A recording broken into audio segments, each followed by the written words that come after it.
बिस्मिल्लाहिर्रहमानिर्रहीम। अस्सलामुअलैकुम जी, कैसे हैं आप सब। उम्मीद करती हूँ कि आप सब बिल्कुल खैरियत के साथ होंगे। तो आज मैं आप लोगों के लिए बहुत मज़ेदार टी टाइम स्नैक्स की रेसिपी लेकर आई हूँ। बहुत मज़ेदार ये स्नैक्स तैयार होंगे, बिल्कुल क्रिस्पी, बहुत कम बजट में किचन में मौजूद सामान से ये हम तैयार करेंगे और बहुत ही ज़्यादा क्रिस्पी मज़ेदार ये स्नैक्स तैयार होने वाले हैं। तो आप लोगों से रिक्वेस्ट है, वीडियो को एंड तक ज़रूर वॉच कीजिएगा। फिर हम रेसिपी स्टार्ट करते हैं। तो जी, ये स्नैक्स बनाने के लिए हमें चाहिए होगा मैदा। 250 ग्राम मैंने मैदा लिया है और इसमें डाल दिया है मैंने नमक, तकरीबन हाफ़ टेबल स्पून के करीब।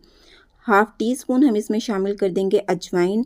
हाथों पर डालकर आपने अच्छी तरह से इसको क्रश कर लेना है और उसके बाद आपने इसको डाल देना है मैदे में। और साथ ही हम इसमें डाल देंगे घी। तकरीबन 4 से 5 टेबल स्पून मैंने घी लिया है।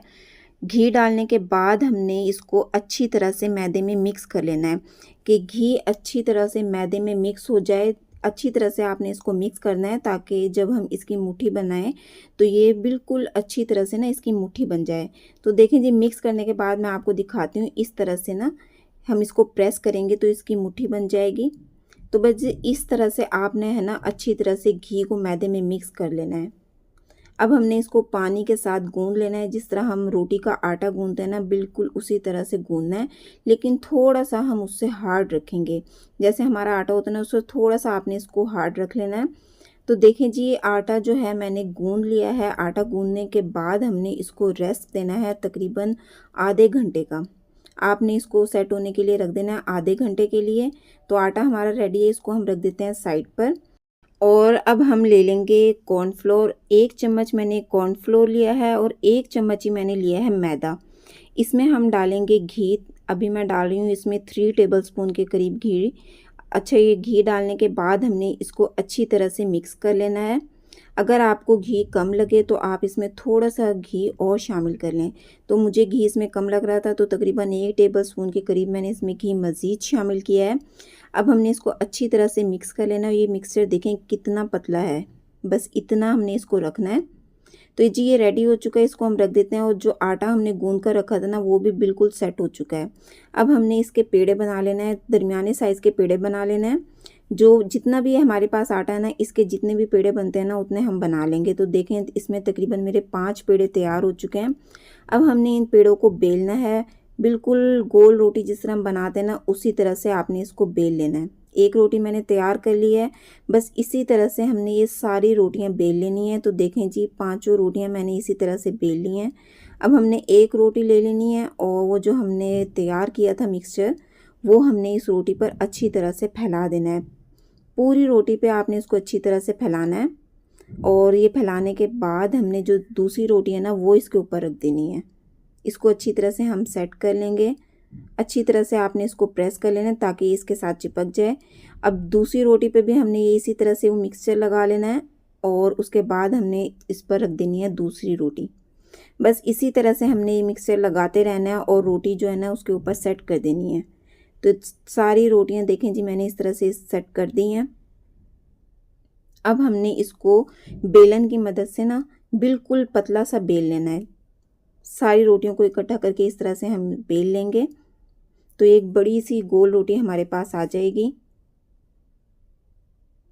देखें जी, मैंने इसको इस तरह से बेल लिया है।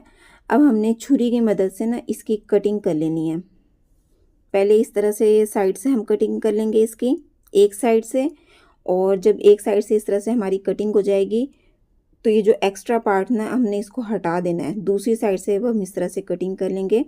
तो देखें जी, ये छोटे छोटे बॉक्स की शेप में ना हमारे पास आ जाएगी।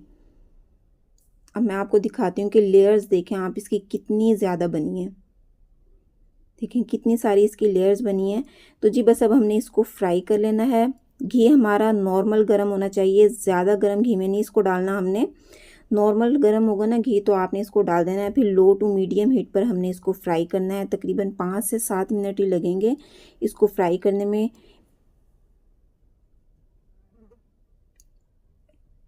देखें जी, एक साइड से जब ये पक जाएंगे ना, तो फिर हमने इसको पलट लेना है।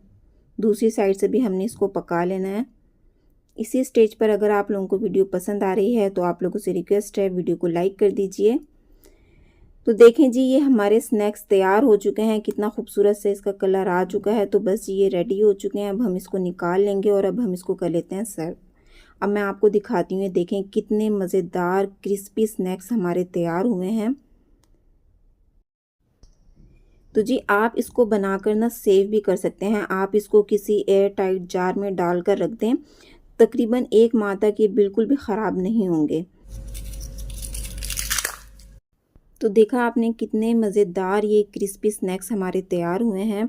तो मुझे उम्मीद है कि मेरी ये रेसिपी आप लोगों को ज़रूर पसंद आई होगी। अगर आप लोगों को मेरी वीडियो पसंद आई है तो आप लोगों से रिक्वेस्ट है, वीडियो को लाइक कर दीजिए। चैनल पर पहली बार आए हैं तो काइंडली मेरे चैनल को ज़रूर सब्सक्राइब कर दें, बेल आइकन को दबा दें ताकि मेरी आने वाली हर नई वीडियो का नोटिफिकेशन सबसे पहले आप तक पहुँचे। कमेंट बॉक्स में आपने मुझे ज़रूर बताना है कि मेरी ये रेसिपी आपको कैसी लगी है। वीडियो पसंद आए तो इसको अपने फ्रेंड्स और फैमिली मेम्बर के साथ भी ज़रूर शेयर कीजिएगा। मिलते हैं नेक्स्ट वीडियो में। अपना बहुत सा ख्याल रखिएगा, मुझे अपनी दुआओं में ज़रूर याद रखिएगा। अगली वीडियो तक के लिए अल्लाह हाफ़िज़।